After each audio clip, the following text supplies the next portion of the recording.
Hi everyone, welcome to my podcast. This time we're going to talk about counterculture.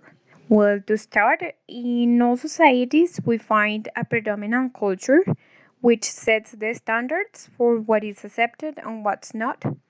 It gives an account of what's behind the construction of our identities, and it also permeates all forms of life. Culture constitutes the foundations on which many determine their objectives, the ways of working, and above all, what they consume. This collectivity, in turn, can get stuck in a series of guidelines that end up excluding those who may have different needs and thoughts. What this generates is a response from those who feel excluded, and many hope to fight for a space within the same culture. But on the other hand, there are those who strongly oppose to what was established by the dominant culture and do not expect to be part of it in its original sense, but to resist it and generate some change. And that is where the counterculture emerges. From this arises the question, what does the counterculture mean for society? Well, there are those who claim that because of our system, countercultural movements always end up succumbing to the dominant culture.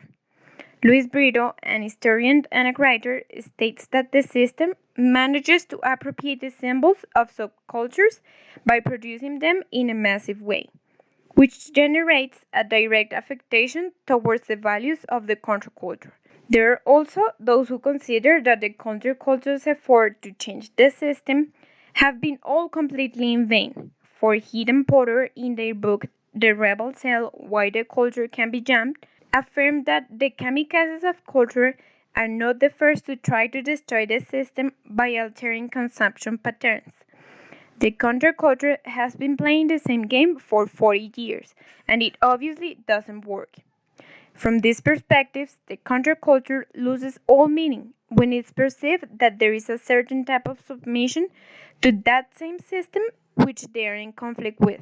For them, when these feelings of rebellion begin to be generalized, the sense of their fight is totally lost.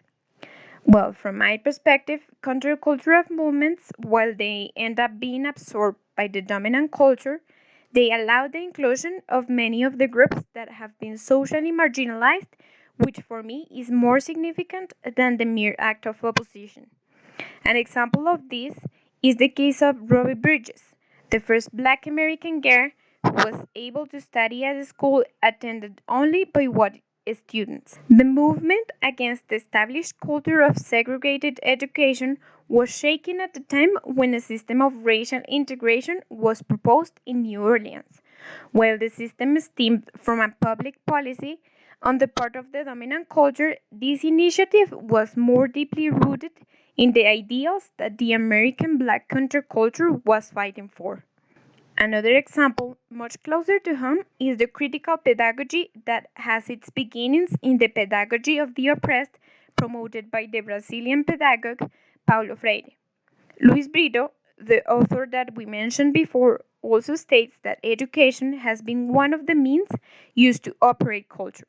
By observing Freire's work, it is possible to affirm that this perspective of the pedagogy of the oppressed people seek to give a voice to those who have been marginalized in the educational system. Freire proposed a new form of educational relationship in which those who were subjected to it were given the tools to tell the story from their perspective in order to fight against the cultural invasion caused by colonization. Based on these examples, I believe that beyond questioning whether the counterculture manages to hold its own in the face of the system, it is important to evaluate whether it had had any impact on society. In these two cases, it is possible to see that they had a very big meaning for those who were previously oppressed. In the United States, while there are still unreasonable problems of racism, black children have protective tools that allow them to study in the company of students of other races. Freire's thinking has been of great importance to Latin American education, where more and more teachers are concerned with designing their own materials and researching local educational realities. In the end, these movements that began as a counterculture have had a real impact, a human impact that has transformed the lives of many. One of the greatest achievements of the counterculture has been to give a voice to those who have not had, and still find it difficult to have, visible spaces within society. The rejection of this culture is based on the idea of not accepting what is not part of the dominant culture.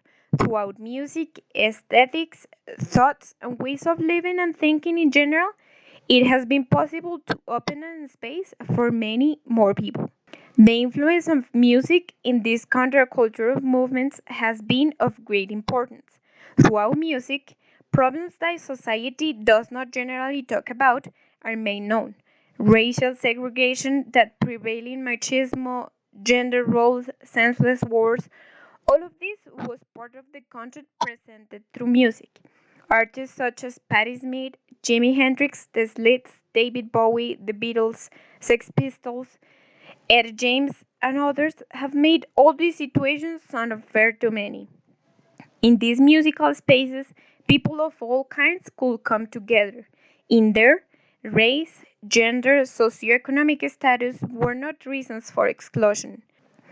With all this and more, it is possible to see the transformations that the counterculture has promoted in various societies. Both its legacy and its sins have been a source of reflection and change in many cases.